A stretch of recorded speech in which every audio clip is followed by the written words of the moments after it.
마태복음 16장 13절에서 20절의 말씀을 가지고 주님이 세우신 교회라는 제목으로 여러분과 함께 하나님의 말씀을 나누도록 하겠습니다. 우리는 주님의 몸된 교회를 섬기는 자들로 부름을 받았습니다. 따라서 참된 교회의 정체성을 지켜나가는 시대적인 사명이 우리에게 주어져 있습니다. 그런데 참된 교회의 정체성은 교회의 주인 되신 예수님에 대한 신앙 고백을 무엇으로 고백하느냐로 결정이 되겠습니다. 단순히 사도신경이나 성경 구절을 암송해서가 아니라 교회가 주님에 대한 바른 신앙 고백 다움이 있을 때에 교회됨을 지켜갈 수 있습니다. 우리는 세상 속에 살고 있습니다. 우리의 주님에 대한 신앙 고백은 세상과의 대치 국면을 이루고 있습니다. 따라서 세상을 어떻게 이해하고 수용하고 있느냐의 여부는 교회인 우리가 주님에 대한 바른 신앙 고백과 일치하는가 아니면 왜곡된 신앙 고백을 가지고 있는가를 결정하게 됩니다. 따라서 우리가 세상의 현상들을 직시하는 것이 중요하고 그것을 분석하고 해석하는 우리의 가치관이 너무 중요하다고 할 수 있겠습니다. 그래서 참된 교회됨을 세상 속에서 주님에 대한 바른 신앙 고백으로 해낼 수 있는가에 달려있고, 교회로 부름받은 우리는 세상에 대한 바른 이해와 해석, 수용 여부가 아주 중요하다고 할 수 있겠습니다. 우리 예수님은 하늘나라에서 세상 속으로 들어오셨습니다. 그리고 당신의 제자들을 삶의 현장으로 데리고 가셔서 보게 하셨고 느끼게 하셨고 경험하게 하셨습니다. 그리고 너희는 어떻게 생각하느냐 이렇게 물어보기도 하셨고 하나님 나라의 가치와 능력에 대해서 자세하게 말씀을 주시기도 하셨습니다. 오늘 본문을 보면 예수님이 제자들을 빌립보 가이사라로 데리고 가셨습니다. 거기를 쭉 둘러보시고 난 다음에 제자들에게 너희는 나를 누구라고 하느냐라고 질문을 하십니다. 그렇게 하심으로써 그 위대한 교론의 기초가 되는 신앙 고백이 드러나게 되는 장면이 펼쳐지고 있습니다. 오늘 본문의 빌립보 가이사라가 나옵니다. 이스라엘 북쪽에 자리 잡은 골란 고원 아래에 빌립보 가이사라가 있습니다.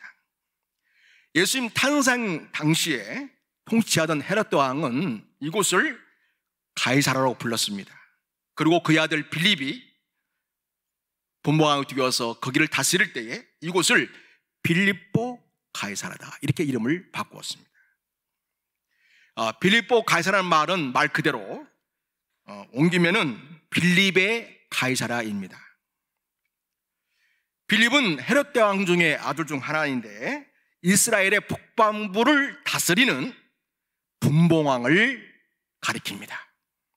가이사라는 말은 CJ에서 나온 말인데 이것을 히브리서로 읽으면 가이사라가 되겠습니다. 이것은 황제를 가리킵니다. 그래서 빌립보 가이사라는 빌립 분봉왕이 만든 로마 황제의 호의를 입으려고 황제를 위한 도시와 신전을 만든 곳이다 라는 뜻이 되겠습니다. 이 지역은 주로 이방인들이 살고 있었습니다. 빌립보 가이사라는 구약시대에는 바알갓 혹은 바알 헤르몬으로 불렸습니다. 지명이 말해주듯이 토착민들은 고대로부터 바알신을 섬겼습니다.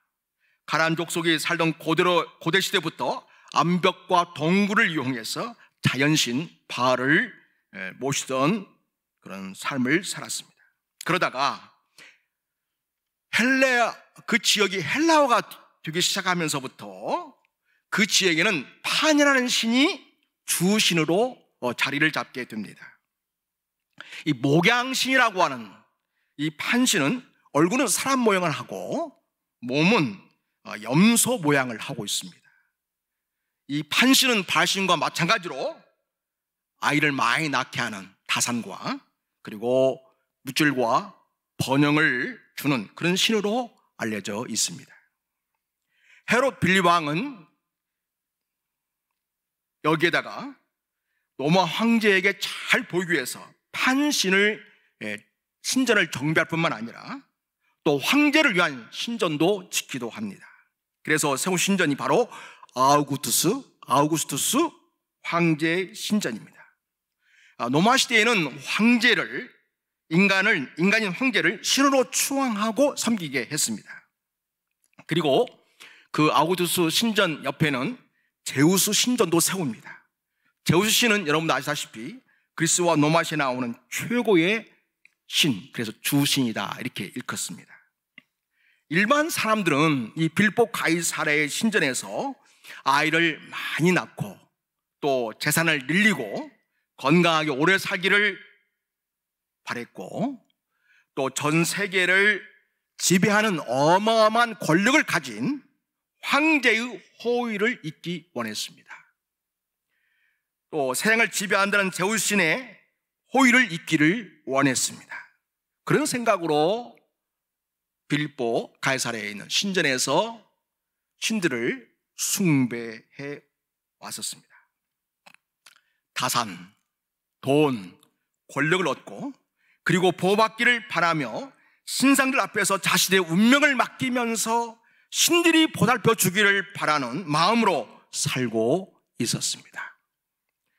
가이사랴 빌보 신전들은 사람들이 추구하는 욕망이 무엇인지를 잘 보여줍니다. 그 욕망을 충족시켜 주길 바라는 세상을 보여줍니다.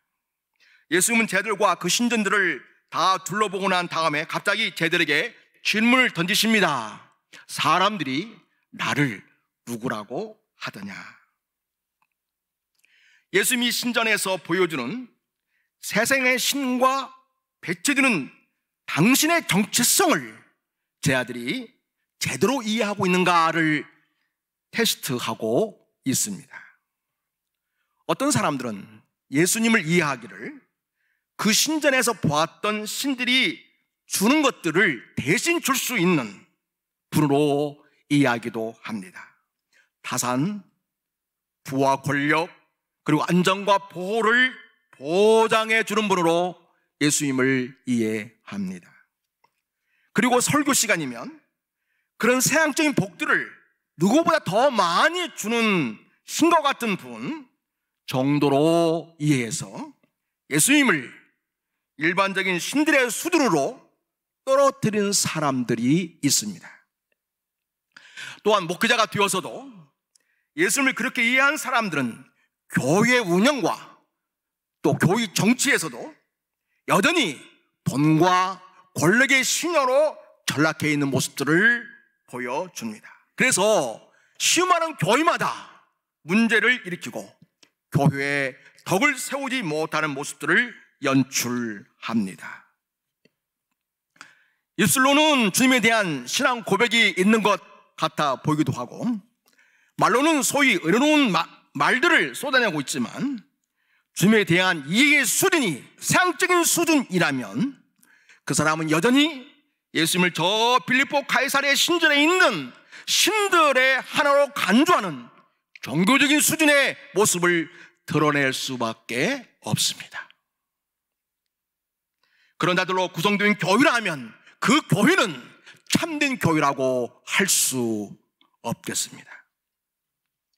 오늘을 살아가는 우리들에게도 예수님은 가이사랴 빌립보의 신전에서 제자들과 대화하시는 이를 통해서 이 시대의 어떤 잡신이나 우상도 어떤 철학도 미신도 권력도 우리를 구원할 수 없는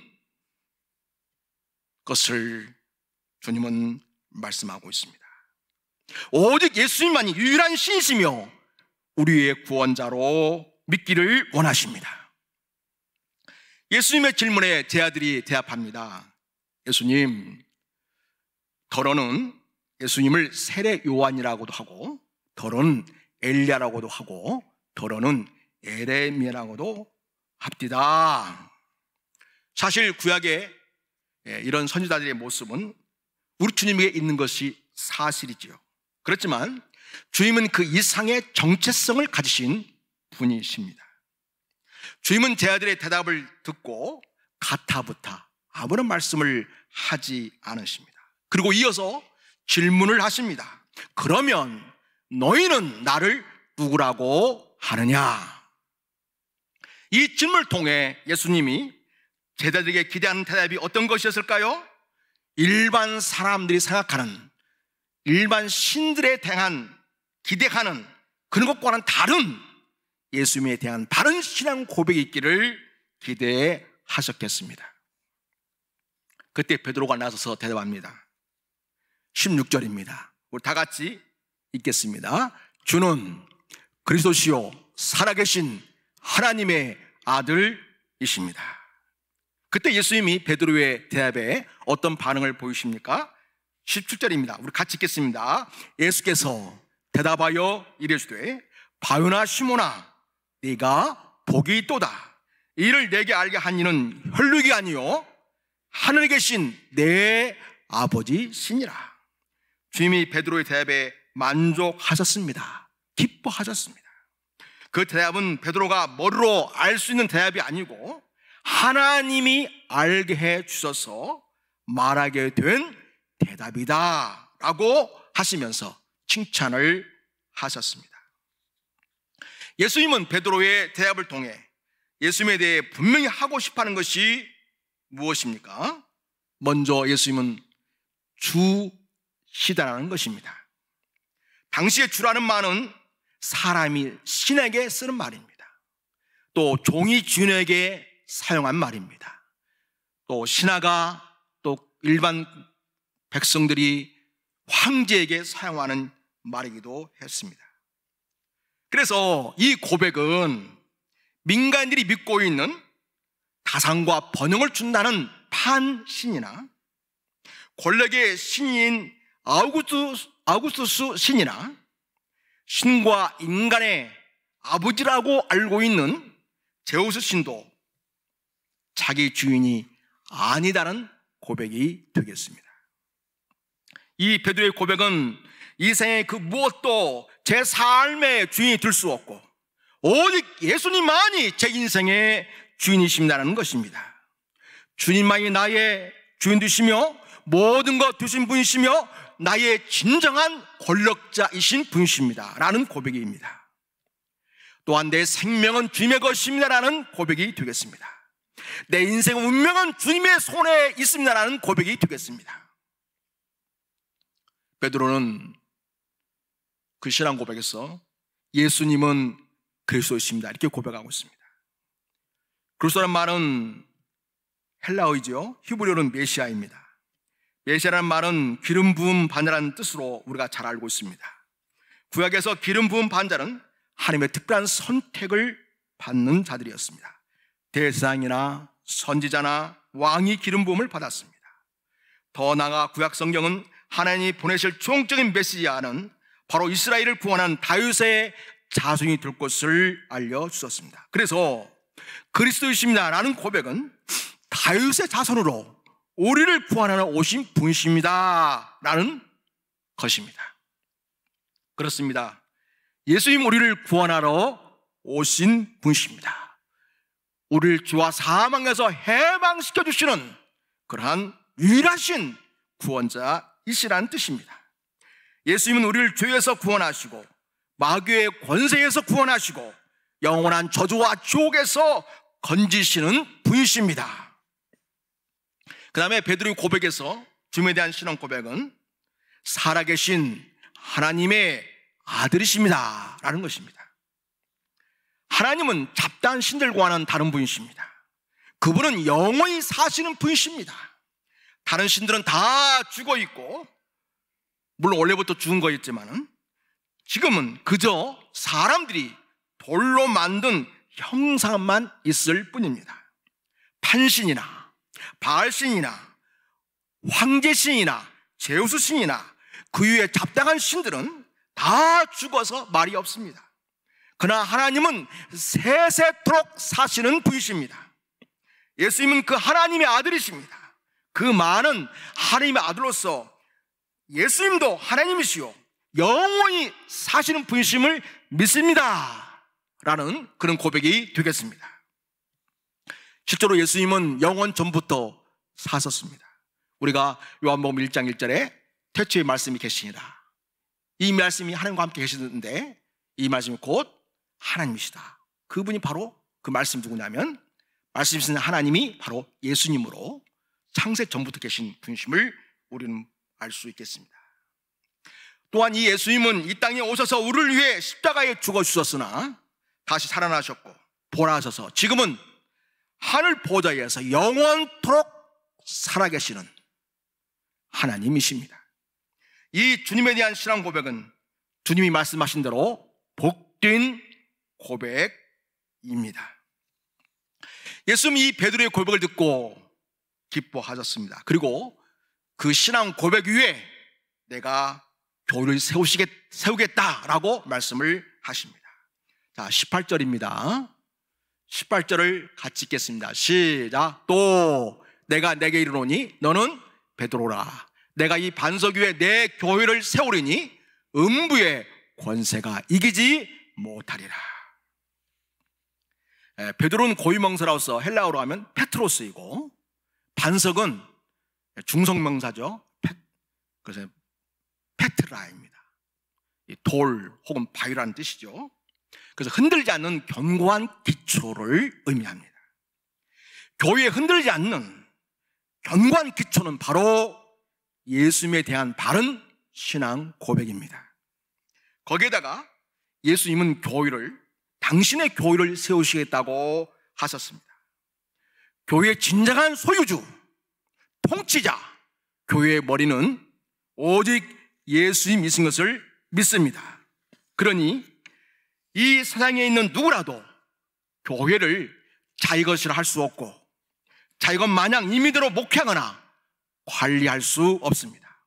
오직 바른 신앙 고백을 따라 우리 주인 되신 주님의 뜻을 헤아리며 그분의 교회 목적을 따라 우리는 목회해야 하고 노예를 섬겨야 하고 총회를 섬겨야 합니다.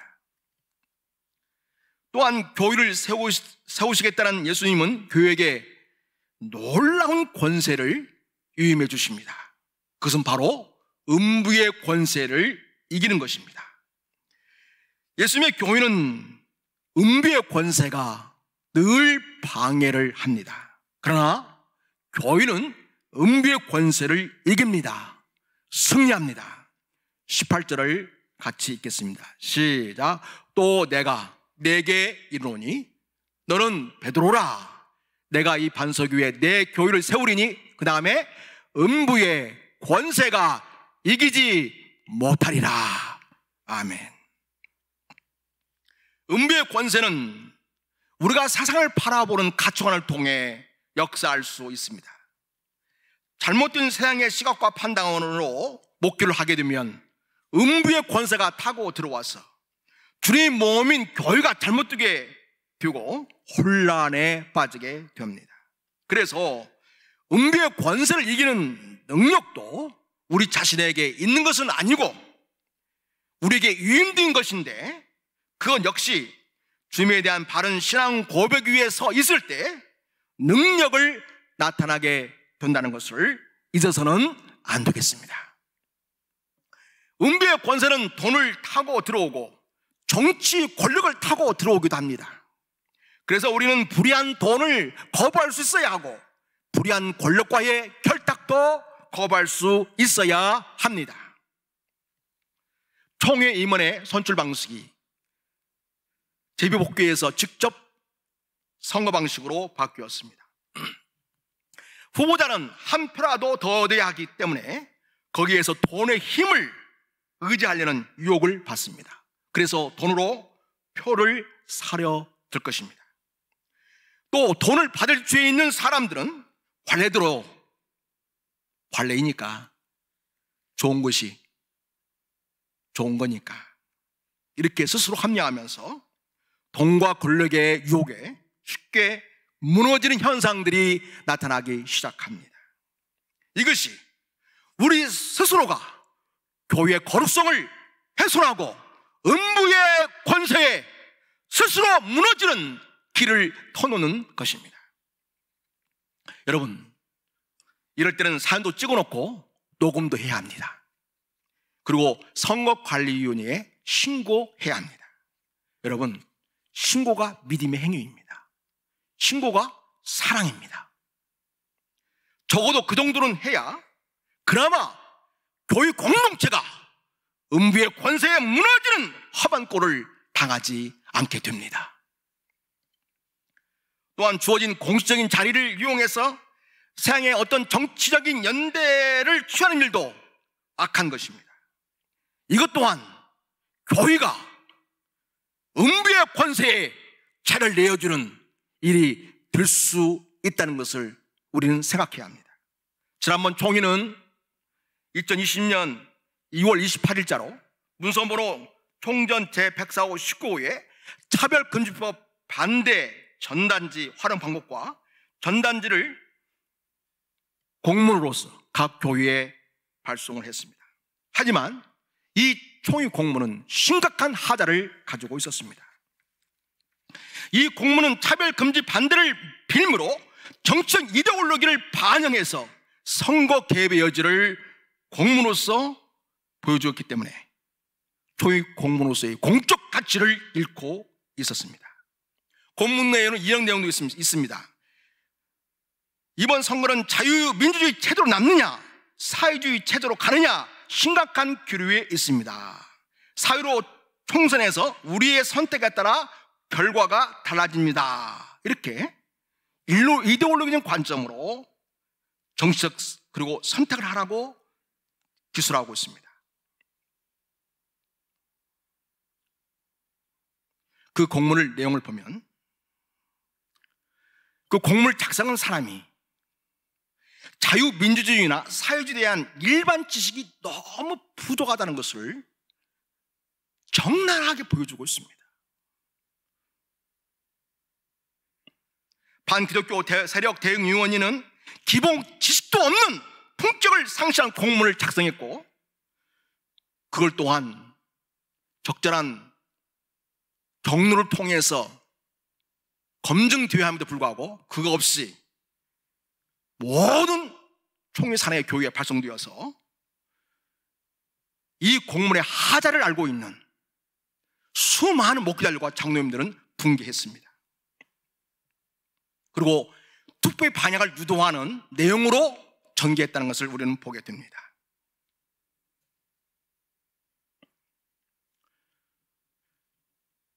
총회라는 공식적인 기관, 그 공문이라는 공적 문서를 통해서 아주 그럴듯하게 잘 알아차리지 못할 것 같은 그런 비슷한 방식으로 그렇게 접근해가지고 사실 정치에 개입하고 선거에 개입하라는 의도성을 보여주는 그런 공문으로 의혹사기에 충분합니다.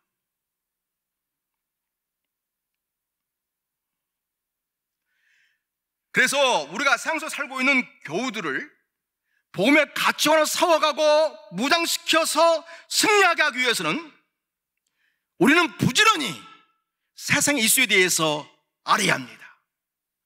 또 필요하다면 그 분야에 대한 공부도 열심히 해야 합니다.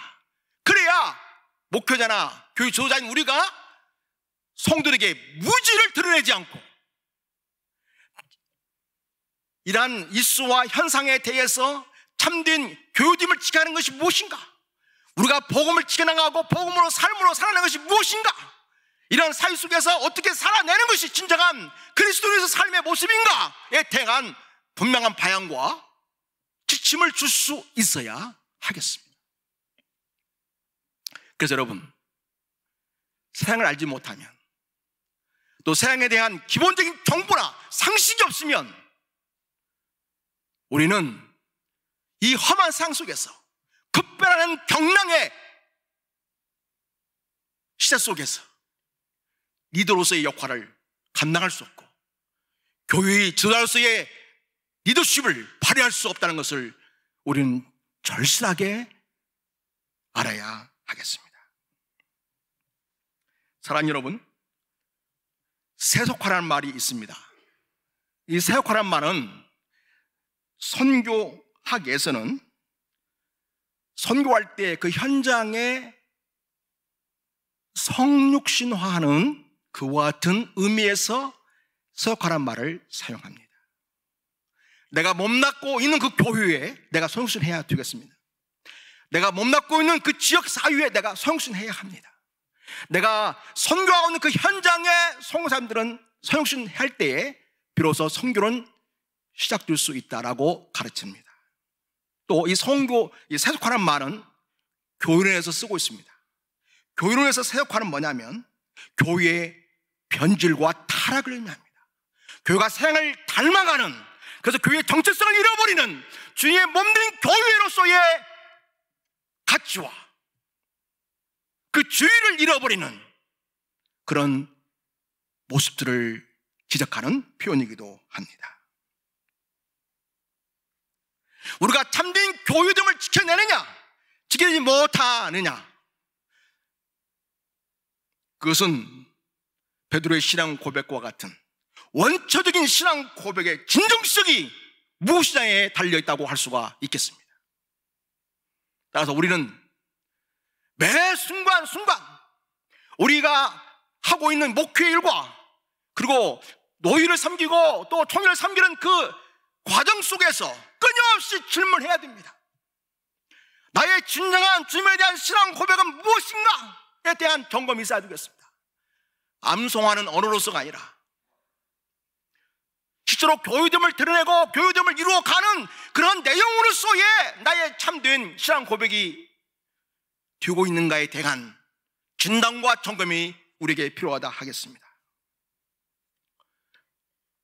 오늘 우리는 제80교회 정규를 앞두고 예배하면서 다시 한번 우리 마음속에 우리는 진정으로 세상 속에서 또 교회 공동체 속에서 주는 그리스도시요 살아계신 하나님의 아들이십니다, 이 고백을 이루어내고 있는가에 대한 점검과 함께 또 앞으로 나아갈 우리 미래의 방향을 그 신앙 고백의 서움으로써 진정한 교회됨을 이루어가는 우리 모두가 될 수 있기를 주의 이름으로 부탁을 드리고 여러분 모두를 축복합니다.